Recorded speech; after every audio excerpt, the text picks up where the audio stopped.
Welcome, Curry community, to today's edition of Curry Talks, where we introduce you to members of our Curry community. My name is Chris Wilder, and I'll be your host today. Our guest today is Professor Lynn Abrahams, a professor from the Program of Advancement of Learning, or the PAL program. She is also an expert on learning disabilities. She is also here to tell us more about the PAL program. Welcome, Professor Abrahams. I'm thrilled to be here.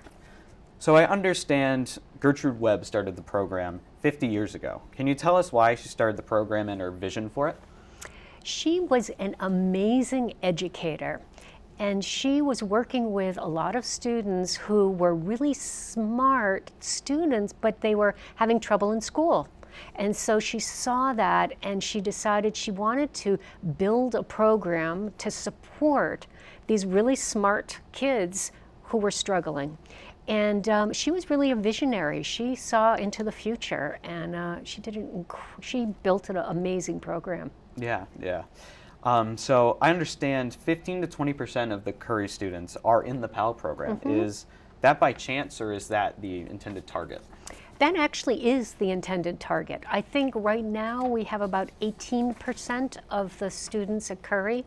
And the reason we really don't want it to grow much more than 20% because Curry College is not a school for learning disabilities. It's a regular college, four-year liberal arts college, and we want to keep it, that way. Mm-hmm.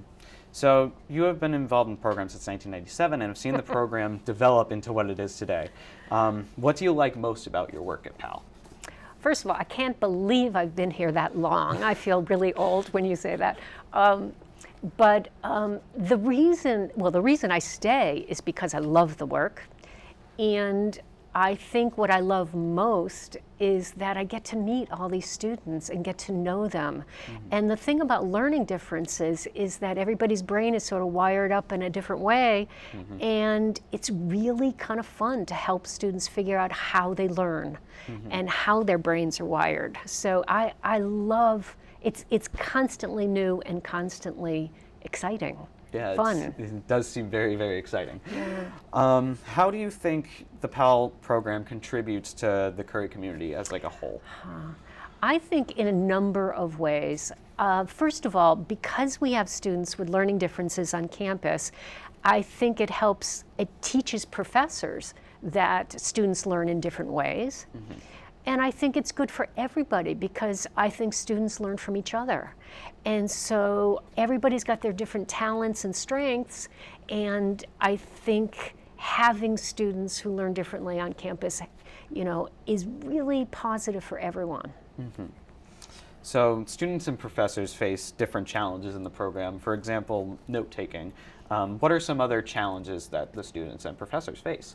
So a number of our students may have difficulty processing information coming in. So they may need extended time on their tests in order to have the time they need to process.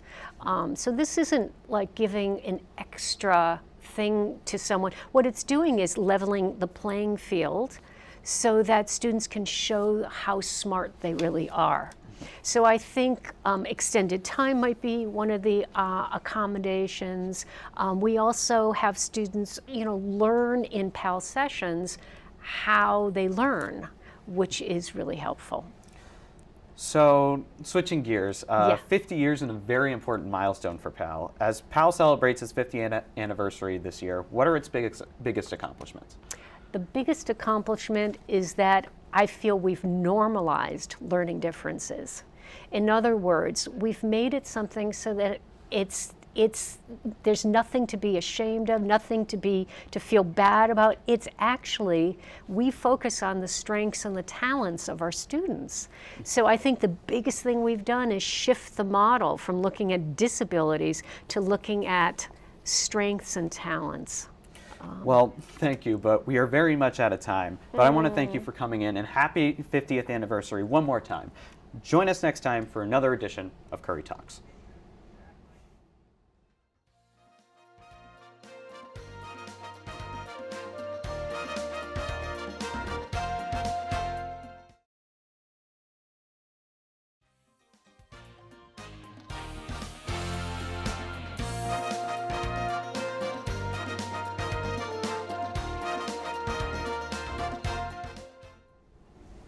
Good afternoon and welcome to Curry Talks. I'm Chris Wilder and this is the program where members of the Curry community learn more about each other.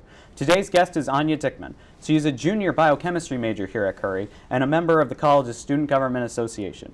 Today she will help us learn more about what SGA is and what they do on campus. Welcome, Anya. Hi, thank you for having me. So I understand that this is your second semester sitting on student government. Can you tell us a little about what SGA is and what they do on campus? Yeah, so SGA is the Student Government Association, and we are the voice for students, and we really communicate with the college, and we are responsible for changing policies and creating events. Wow, it sounds like SGA does a lot on campus. What was it specifically that made you want to join SGA? Well, my roommate was in SGA before I was, and because of COVID, they were on Zoom, so I got to hear a little bit about it, and so I really noticed how much of a difference they made, and I want to be a part of the difference. I know that a few years ago, SGA helped to change mid-campus residence halls from a dry side into the wet side. Are there any issues or proposals SGA is currently working on? Currently, we are working on gender-neutral housing and trying to make suites a more welcoming place, especially for those who might not be able to make the 6-person minimum. And we are also working on for the women's bathrooms, creating trash cans in each of the stalls and making free feminine products there. So you mentioned that SGA had helped host events for students. Can you tell us a little bit about what events you've hosted? So some events we've hosted were the Halfway There barbecue for our junior class, and that was really fun. We had a waffle truck, and we really had like a luau theme with like chicken sandwiches. We had a cornhole tournament, and it was so great. And then we are hosting a movie event where we will be having a waffle truck again and playing The Grinch. That sounds very fun. Are there any events you are planning for this semester or next for us to look forward to? Well, next semester we do have a lot in plan. We are very open to hearing about what other students want to do and what we can help with. And we do have our movie event coming up. It's December 12th. And we are looking forward to that. We will have some nice events going on other than that, though. So I know we already talked a little bit about why you joined SGA, but what does the process of joining look like, and what would you say to anyone who may be considered joining? So if you consider joining, I definitely would say do it. Clearly there's something in you that wants to spark a change. And the process would really be reaching out to our student body president, John Taylor, and maybe asking to sit in on one of our meetings so you can see what it really is like. And then if you do decide after that meeting that you do want to join, you can contact him about the process of joining or one of your class representatives. So I know that the numbers have been low for SGA, and to the point where you haven't been like hosting elections or anything like that. So if the numbers like come up, will you consider bringing it back, hosting elections? I do believe so, because if a lot of people do want to run for the same position and are really butting heads with, no, I want to be president, I'm not moving down, I'm not moving anything else, then we would have to move to an election. So, lastly, if someone wanted to join or contact SGA for whatever reason, how would they go about doing that? So you can contact us through our Instagram pages at Curry SGA or the Curry SGA Class of 2023. And we also have an email of Curry SGA 2023 at, curry.edu. And otherwise, you can join our presence page, and we will update you there as well. Well, thank you for coming on the show today. I appreciate you taking the time to talk to us today. I'm Chris Wilder, and please join us again for another edition of Curry Talks.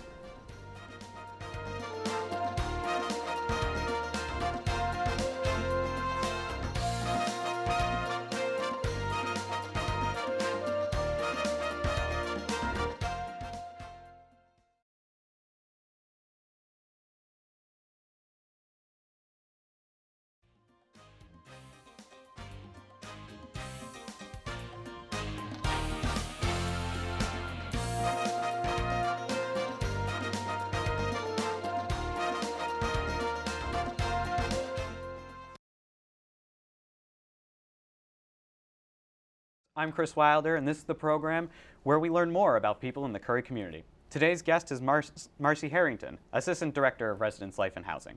She's here to talk about the current status of residence halls and student life. Welcome, Marcy. Thank you.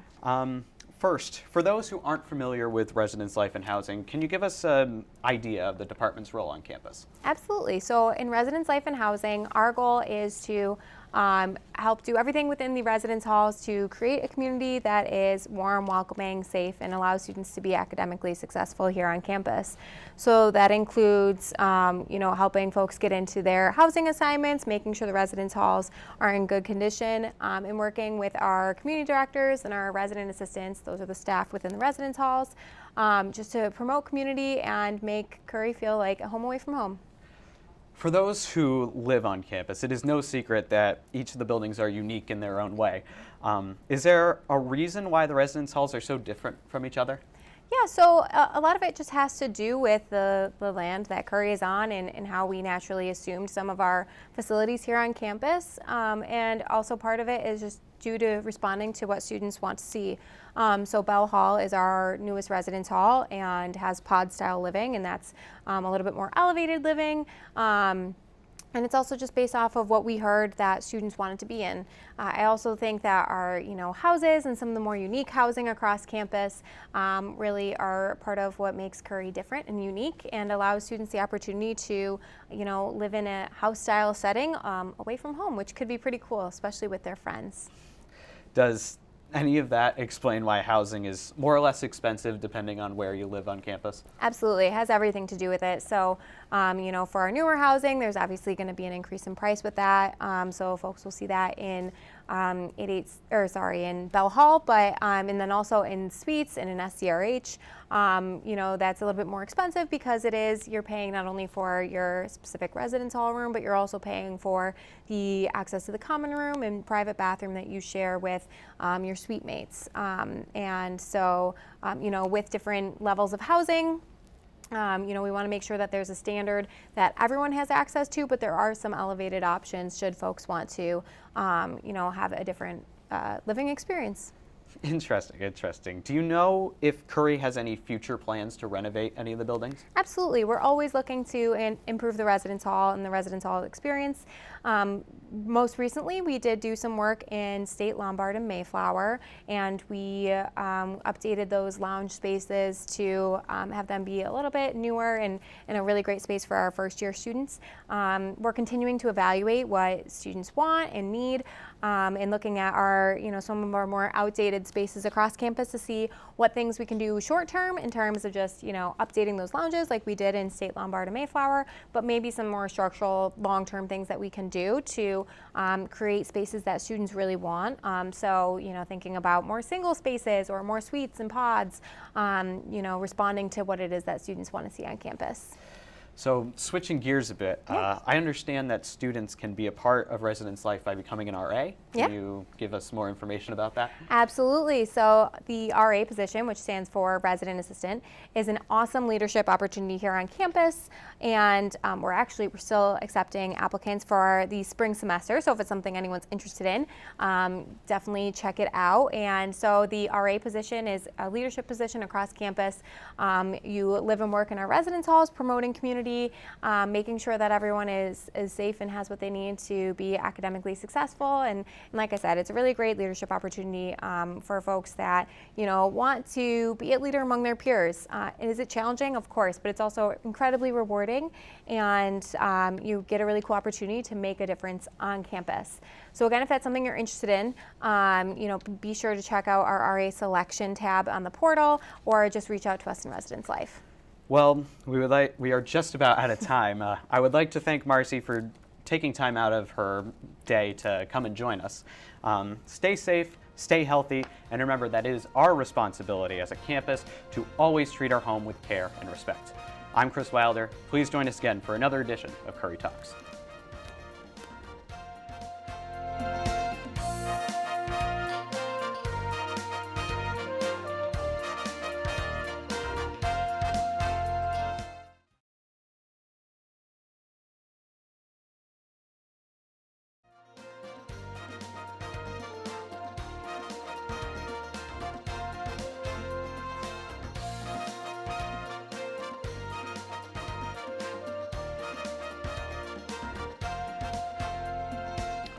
Good afternoon, and welcome to Curry Talks. I'm Mike Templeton, and this is the program where members of the Curry community learn more about each other.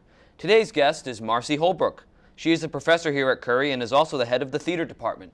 Today, we will be discussing the historic theater program here. Welcome, Marcy. Thank you, Mike. Happy to be here. Great to have you on the program. So, I know that this program is one of the oldest programs at the institution, starting in 1879. Can you tell us more about how theater has changed since then? Well, theater always evolves along with the various plays that are being written. We try to capture some of the old, some of the new, but D.L. Garrett deserves credit for initiating the theater. I think there had been someone here before her, but she really picked up the reins and got it going. So, but it's changed only in the sense that we're looking at new material. There are basic ground rules for theater that are always going to apply, and it's pretty much the same. We do, well, I'll tell you one thing we've added is an improv show. We have 4 shows a year, 2 black box, 2 main stage, and now we have an improv cabaret. So we've added that. Wonderful.